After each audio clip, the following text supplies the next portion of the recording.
یہ جامع ترمذی سے میں یہ حدیث آپ کے سامنے پڑھنے لگا ہوں، اور یہ دارالسلام الریاض سعودی عرب کی چھپی ہوئی کتاب ہے، عربی ٹیکسٹ کی۔ اور جامع ترمذی دارالسلام سعودی عرب کی چھپی ہوئی، اس کا جو انٹرنیشنل نمبر چل رہا ہے وہ ہے 3712، اور صفحہ نمبر ہے اس کا 845، اور بڑی طویل حدیث ہے۔ عمران بن حسین رضی اللہ تعالی عنہ اس حدیث کے راوی ہیں۔ بڑی خاص بات، ایمان افروز۔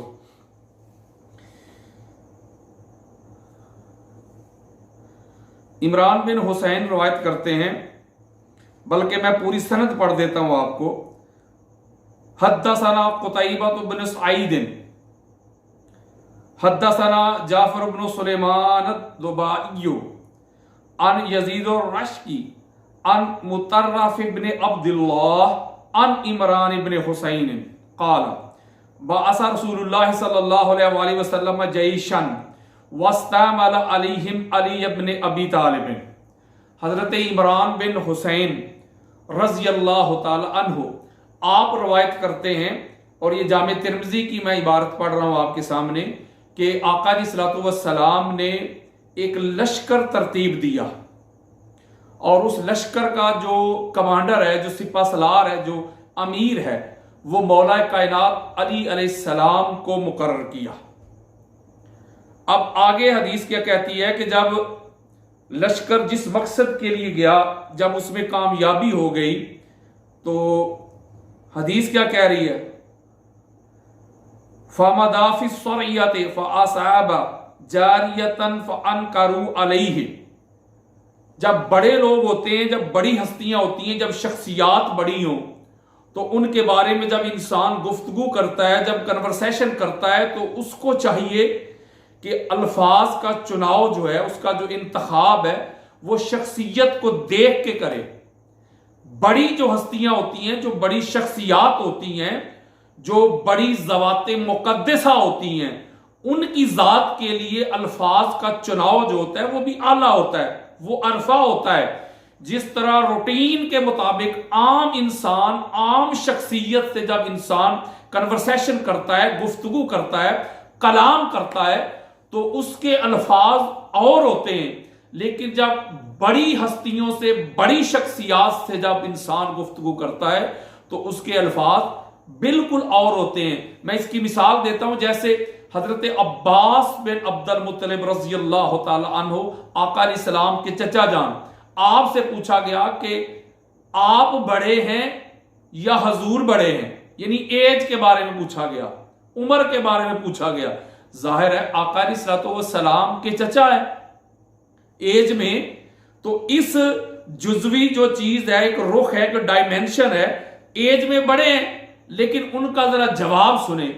آپ فرماتے ہیں کہ بڑے تو حضور ہی ہیں، میں بس پیدا پہلے ہو گیا تھا۔ یعنی اگر شخصیت بڑی ہوتی ہے تو اس سے گفتگو کرنے کے، اس سے کلام کرنے کے، اس سے کنورسیشن کرنے کے الفاظ بھی اس ہستی کے مطابق وہ جو ہوتے ہیں سلیکٹ کیے جاتے ہیں، چنے جاتے ہیں، ان کا انتخاب کیا جاتا ہے۔ تو اسی تاریخ پہ، اسی منہاج پہ چلتے ہوئے میں بڑے اعلیٰ و بڑے عرفہ الفاظ کا انتخاب کر رہا ہوں، کیونکہ ہستی بہت بڑی ہے، مولا کل ہے۔ تو حدیث کیا کہتی ہے کہ جب اس مہم میں کامیابی ہو گئی تو کیا ہوا کہ کچھ لوگوں نے مولا علی علیہ السلام کے تقسیم کے اوپر ان کو کوئی پرابلم ہوئی، ان کو کوئی اختلاف ہوا، کوئی شکایت ہوئی ایک کنیز کی تقسیم کے اوپر، ٹھیک ہے؟ تو جب کنیز کی تقسیم کے اوپر ان کو کچھ پرابلم ہوئی، جو مال غنیمت میں مولا علی علیہ السلام کے حصہ میں آئی تھی، مال غنیمت میں، تو اس پر کچھ لوگوں نے اعتراض کیا۔ اور بڑی خاص بات دینا چاہتا ہوں، اور یہ جامع ترمذی دے رہا ہوں، حدیث کا نمبر 3712 دے رہا ہوں، اہل سنت کی چوٹی کی کتاب ہے ہماری سیاہ ستہ کی۔ حدیث کیا کہتی ہے کہ جب یہ معاملہ ہوا وَتَعَاقَدَ أَرْبَعَةٌ مِّنْ أَصْحَابِ رَسُولِ اللَّهِ صلی اللہ علیہ وآلہ وسلم فَقَالُوا إِن لَقَيْنَا رَسُولَ اللَّهِ صلی اللہ علیہ وآلہ وسلم أَخْبَرْنَا بِمَا صَنَعَ عَلِيٌّ. جب یہ معاملہ ہوا تو 4 صحابہ، حدیث کہہ رہی ہے کہ 4 صحابہ انہوں نے آپس میں گفتگو کی، کنورسیشن کی، آپس میں انہوں نے یہ ارادہ کیا کہ جب ہم آقا علیہ السلام سے ملاقات کریں گے، جب واپس پلٹیں گے آقا علیہ السلام کی بارگاہ میں، جب ہم حاضری دیں گے تو پھر مولا علی علیہ السلام کی ہم شکایت حضور علیہ السلام کی بارگاہ میں پیش کریں گے. جب آقا علیہ السلام سے ملاقات کریں گے تو اس کے بارے میں حضور علیہ السلام کو آگاہ کریں گے، خبر دیں گے. یہ انہوں نے فیصلہ کر لیا، یہ انہوں نے ارادہ کر لیا. اصل میں مولا علی علیہ السلام کی ذات ایک ہستی ایسی ہے کہ بے شمار معاملات ایسے ہیں جب آقا علیہ السلام کی بارگاہ میں مولا علی علیہ السلام کو جو غیر معمولی پروٹوکول اور مقام اور مرتبہ جب ملا تو اس پہ بے شمار لوگ ہیں کہ جو معترض ہوئے، ان کو اعتراض ہوا. تو اس حوالے سے وہ 4 صحابہ انہوں نے یہ ارادہ کیا اور انہوں نے یہ بالکل پختہ عہد کر لیا کہ جب حضور کی بارگاہ میں پہنچیں گے تو معاذ اللہ مولا علی علیہ السلام کی شکایت حضور کی بارگاہ میں لگائیں گے. اب یہ حدیث ہے وَقَانَ الْمُسْلِمُونَ إِذَا رَجَعُوا مِنْ سَفَرٍ بَدَأُوا بِرَسُولِ اللَّهِ صلی اللہ علیہ وآلہ فَسَلَّمُوا عَلَيْهِ ثُمَّ انصَرَفُوا إِلَىٰ رِحَالِهِمْ.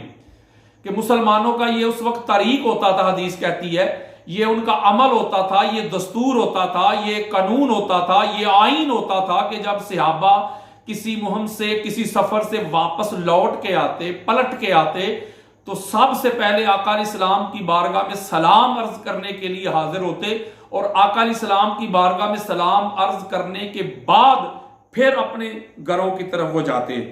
تو اس حدیث میں یہی الفاظ درج ہیں فَلَمَّا قَادِمَتِ السَّرِيَّةُ سَلَّمُوا عَلَى النَّبِيِّ صلی اللہ علیہ وآلہ وسلم. ایسا ہی وجہ وہ واپس پلٹ کے آئے اور آقا علیہ السلام کی بارگاہ میں جب وہ حاضر ہوئے 4 صحابہ جنہوں نے یہ نیت کی ہوئی تھی، یہ ارادہ کیا ہوا تھا کہ علی علیہ السلام کی شکایت لگائیں گے حضور علیہ السلام کی بارگاہ میں. تو حدیث کہتی جب 4 ادھر پہنچے فقام احد الاربعۃ فقال یا رسول اللہ الم ترى الى علی ابن ابی طالب صنع قضا و قضا. تو چونکہ انہوں نے 4 نے یہ ارادہ کیا ہوا تھا، یہ فیصلہ کیا ہوا تھا، یہ نیت کی ہوئی تھی کہ مولا علی علیہ السلام کی شکایت کریں گے آقا علیہ السلام کی بارگاہ میں.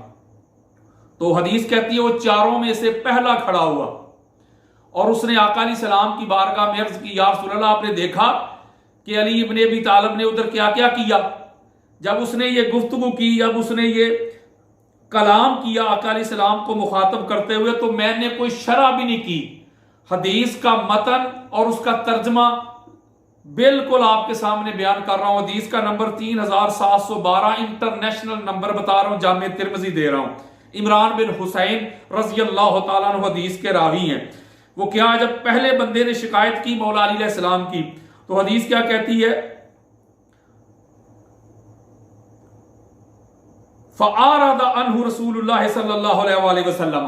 آقا علیہ السلام نے اس کی یہ بات سن کر توجہ ہی نہیں کی اس کی طرف، یعنی آقا علیہ السلام نے ہیرنگ ہی نہیں کی، میرے آقا نے سماعت ہی نہیں کی وہ کیا کہہ رہا ہے. یعنی وہ کھڑا ہو کے مولا علی علیہ السلام کی شکایت کر رہا ہے اور آقا علیہ السلام نے اپنا بددعا کا مکھڑا ہی پھیر لیا اس سے، اس کی طرف توجہ ہی نہیں کی. ہائے ہائے ہائے، اس کی طرف توجہ ہی نہیں کی، ہیرنگ ہی نہیں کی، سماعت ہی نہیں کی کہ وہ کیا کہہ رہا ہے. یعنی جب وہ کہہ کے پھر وہ بیٹھ گیا. اب حدیث کہتی ہے جب وہ بندہ بیٹھ گیا، جب آقا علیہ السلام نے سماعت ہی نہیں کی، آقا علیہ السلام نے توجہ ہی نہیں دی کہ وہ کیا کہہ رہا ہے. تو حدیث کہتی ہے ثم قام الثانی فقال مثل مقالته فأعرض عنه. پھر دوسرا بندہ کھڑا ہوا، دوسرا صحابی کھڑا ہوا، اس نے بھی وہی مقالہ پیش کیا جو پہلے نے بات کی تھی، جو اعتراض کیا تھا، جو شکایت کی تھی، وہی جملے، وہی کلام، وہی مقالہ اس نے بھی ریپیٹ کر دیا. جب دوسرے بندے نے بھی وہی مقالہ ریپیٹ کیا فأعرض عنه، آقا علیہ السلام نے اس کی طرف بھی توجہ نہیں کی، آقا علیہ السلام نے اس کی طرف بھی ہیرنگ ہی نہیں کی، سماعت ہی نہیں کی، بالکل نظر انداز کر دیا، اس کو اگنور کر دیا کہ وہ کیا کہہ رہا ہے اور کون کہہ رہا ہے. اب حدیث کہتی ہے جب دوسرے کی بھی سنی نہیں گئی. تو پھر تیسرا ثم قال الیہ الثالث فقال مثل مقالتہ فاعرض عنہ. پھر تیسرے کھڑے ہوئے صحابی، انہوں نے بھی وہی اپنا مقالہ پیش کیا، مولا علی علیہ السلام کی شکایت پیش کی آقا علیہ السلام کی بارگاہ بے کس پناہ میں. جب تیسرے کی بھی آقا علیہ السلام نے بات ہی نہیں سنی کہ وہ کیا کہہ رہا ہے، بالکل آقا علیہ السلام نے سماعت ہی نہیں کی. پھر حدیث کہتی ہے ثم قام الرابع فقال مثل ما قالوا فاقبل الیہ رسول اللہ صلی اللہ علیہ وآلہ وسلم والغضب یعرف فی وجہہ. جب چوتھا بندہ کھڑا ہوا اس نے بھی وہی بات کی جو پہلے تین کر چکے تھے. آقا علیہ السلام کی بارگاہ میں مولا کل مولا علی علیہ السلام کی بارگاہ میں شکایت پیش کی. آقا علیہ السلام کی بارگاہ میں مولا علی علیہ السلام کی شکایت پیش کی. جب آقا علیہ السلام کی شکایت چوتھے نے پیش کی تو آقا علیہ السلام کا وہ جو والضحیٰ کا مکھڑا ہے اس میں جلال آ گیا، سرخ ہو گیا آقا علیہ السلام کا مبارک مکھڑا. فقال، اور جو آقا علیہ السلام نے وہ جملے ارشاد فرمائے، میری دوستوں، میرے بھائیوں، میرے بزرگوں، میری بہنوں، میری بیٹیوں، میری باجیوں، یہ جامع ترمذی دے رہا ہوں میں، ہماری سیاستہ کی کتاب 15 کتب کے میں حوالے دے چکا ہوں، اہل سنت کی امہات الکتب کے حوالے دے چکا ہوں آپ کو میں. جب چوتھے بندے نے مولا کائنات علی علیہ السلام کی شکایت کی تو میرے آقا جلال میں آگے جو جملے ارشاد فرمائے، میرے آقا فرماتے ما تريدون من علی ما تريدون من علی ما تريدون من علی ان علی منی وانا منہ وہو ولی کل مومن من بعدی. سبحان اللہ. میرے آقا فرماتے ہیں تم میرے علی سے کیا چاہتے ہو، تم میرے علی سے کیا چاہتے ہو، تم میرے علی سے کیا چاہتے ہو. سنو، علی مجھ سے ہے اور میں علی سے ہوں، اور علی میرے بعد ہر مومن کا ولی ہے، آقا ہے، مولا ہے، مددگار ہے، امیر ہے، حاکم ہے. ہائے ہائے ہائے ہائے، تم میرے علی سے کیا چاہتے ہو. آقا علیہ السلام کے والضحیٰ کے مکھڑے پہ جلال آ گیا، غصہ آ گیا، اور چاروں صحابہ سر نیچے کر کے بیٹھ گئے. میں یہاں ایک نقطہ بتانا چاہتا ہوں، جب بھی مولا کائنات علی علیہ السلام کی ذات پہ لوگوں نے اعتراض کیا، اعتراض کے حملے کیے، تو میرے آقا علیہ السلام نے اس فتنے کو ایسا کچل ڈالا، ایسے اس فتنے کو نیست و نبود کر دیا، سمندر کے سپرد کر دیا، اس کا سر کچل دیا کہ اس کے بعد کسی کی جرت نہ ہوئی کہ آقا علیہ السلام کی بارگاہ میں مولا علی علیہ السلام کی شکایت کرتے. آپ کتب تاریخ پڑھیں، کتب حدیث پڑھیں، آپ کتب تفاسیر پڑھیں، کتب سیر پڑھیں، آپ کو سمجھ آ جائے گی کہ کیسے کیسے اعتراض ہوئے. غدیر کے مقام پہ وہ حارث بن فہری نے کیا نہیں تھا اعتراض، یہ آپ نے اعلان کیا، یہ آپ نے کیا کہ اللہ کی طرف سے ہے، تو میرے آقا نے وہاں فرمایا تھا کہ اللہ کی طرف سے اعلان ہوا ہے. اس فتنے کا کلا کما کر دیا. وہ وہی مرا تھا، مولا کی ولایت کا جو منکر تھا، اعتراض کرنے والا معترض، ادھر ہی مرا تھا، سر پہ پتھر پڑا تھا. جب دروازے بند کیے اس وقت بھی اعتراض ہوا، تو میرے آقا علیہ السلام نے اس وقت بھی اس فتنے کا کلا کما کیا.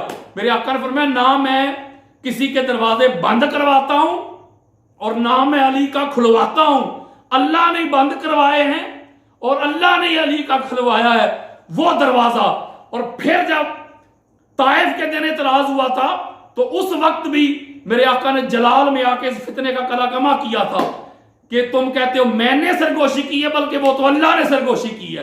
میں ایک نقطہ دینا چاہتا ہوں، اس مقام پہ بھی وہ علی علیہ السلام کی بارے میں حضور کی بارگاہ میں شکایت کر رہے تھے، آقا علیہ السلام نے ہیرنگ ہی نہیں کی، میرے آقا نے سماعت ہی نہیں کی.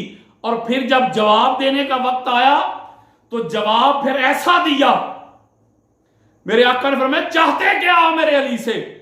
میرے علی کی شکایت کرنے والوں، علی کے عمل کو جٹلانے والوں، سنو علی مجھ سے ہے اور میں علی سے ہوں، اور میرے بعد وہ تمہارا مولا ہے، حاکم ہے، اور مولا کے آگے سر جھکایا جاتا ہے، اس کا مطلب ہے کہ حضور علیہ السلام نے یہ میسج دیا ہے کہ علی کا عمل وہ علی کا عمل نہیں، وہ میرا عمل ہے، میرا عمل اللہ کی طرف سے مقبول ہوتا ہے، علی کی اطاعت مصطفیٰ کی اطاعت ہے، میں یوتی رسول فقد اطاع اللہ، اور میری اطاعت جو ہے وہ اللہ کی اطاعت ہے۔ علی کا حکم ماننا میرا حکم ماننا ہے، میرا حکم ماننا خدا کا حکم ماننا ہے۔ علی سے محبت مصطفیٰ سے محبت ہے، اور مصطفیٰ سے محبت خدا سے محبت ہے۔ علی کی رضا مصطفیٰ کی رضا ہے، مصطفیٰ کی رضا خدا کی رضا ہے۔ علی کو راضی کرنا مصطفیٰ کو راضی کرنا ہے، مصطفیٰ کو راضی کرنا خدا کو راضی کرنا ہے۔ علی کو تسلیم کرنا مصطفیٰ کو تسلیم کرنا ہے، اور مصطفیٰ کو تسلیم کرنا خدا کو تسلیم کرنا ہے۔ علی پہ اعتراض کرنا مصطفیٰ پہ اعتراض کرنا ہے، اور مصطفیٰ پہ اعتراض کرنا خدا پہ اعتراض کرنا ہے۔ علی کی شکایت کرنا ایسا ہی ہے جیسے تم میری شکایت کر رہے ہو۔ گویا آقا علیہ السلام نے یہ حدیث سنا کے، اپنا یہ حکم سنا کے، اپنا یہ فیصلہ سنا کے اس فتنے کا کلا کما کر دیا، اس کو نیست و نبود کر دیا کہ علی کا وہ مقام ہے، علی کی وہ قدر و منزلت ہے، علی جو کر دے، علی جو کہہ دے، وہ مصطفیٰ کا کہنا ہے، وہ مصطفیٰ کا فعل ہے۔ گویا اس حدیث مبارکہ سے یہ بات بالکل اثر من الشمس ہو رہی ہے کہ آقا علیہ السلام کبھی بھی علی علیہ السلام کی شکایت کو بالکل اس کی طرف توجہ ہی نہیں دیتے تھے، سماعت ہی نہیں کرتے تھے، گوارا ہی نہیں کرتے تھے کہ اس کی ہیرنگ بھی کی جائے۔ اور یہی بات ام المومنین حضرت ام سلمہ نے بھی روایت کی ہے، اور ام المومنین حضرت عائشہ صدیقہ رضی اللہ تعالی عنہما دونوں نے روایت کی ہے کہ آقا علیہ السلام کی بارگاہ میں جو مولا علی علیہ السلام کا مقام اور مرتبہ اور قدر و منزلت ہوتی وہ کسی کی نہیں تھی۔ حضور علیہ السلام جب جلال میں بھی ہوتے، غصہ میں بھی ہوتے، تو مولا علی علیہ السلام واحد وہ ہستی، وہ شخصیت، وہ ذات، وہ پیکر، وہ پرسنالٹی ہیں کہ وہ غصہ کی حالت میں بھی حضور سے گفتگو کر لیا کرتے تھے۔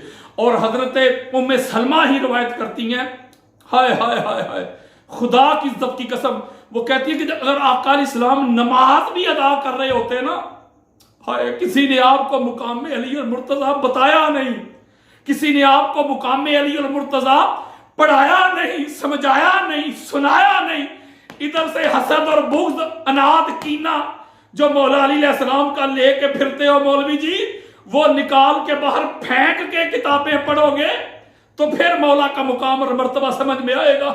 حضرت ام سلمہ کہتے کہ اللہ کی نماز میں کھڑے ہوتے حضور، الصلاۃ معراج المومنین، اللہ سے مناجات ہو رہی ہوتی، اللہ سے گفتگو ہو رہی ہوتی، اللہ سے کنورسیشن ہو رہی ہوتی، آقا علیہ السلام کی حالت نماز میں ہوتے، تو مولا علی علیہ السلام جب آتے تو نماز کے دوران آقا علیہ السلام اونچی تکبیر پڑھ کے، تکبیر کا وقت بھی نہیں ہوتا، تکبیر پڑھ کے مولا علی علیہ السلام کو اجازت دیا کرتے تھے کہ اندر آ جائے۔ اور کئی دفعہ مولا علی علیہ السلام خود روایت کرتے ہیں کہ سار مبارک کے اشارے سے بھی اجازت دیا کرتے تھے۔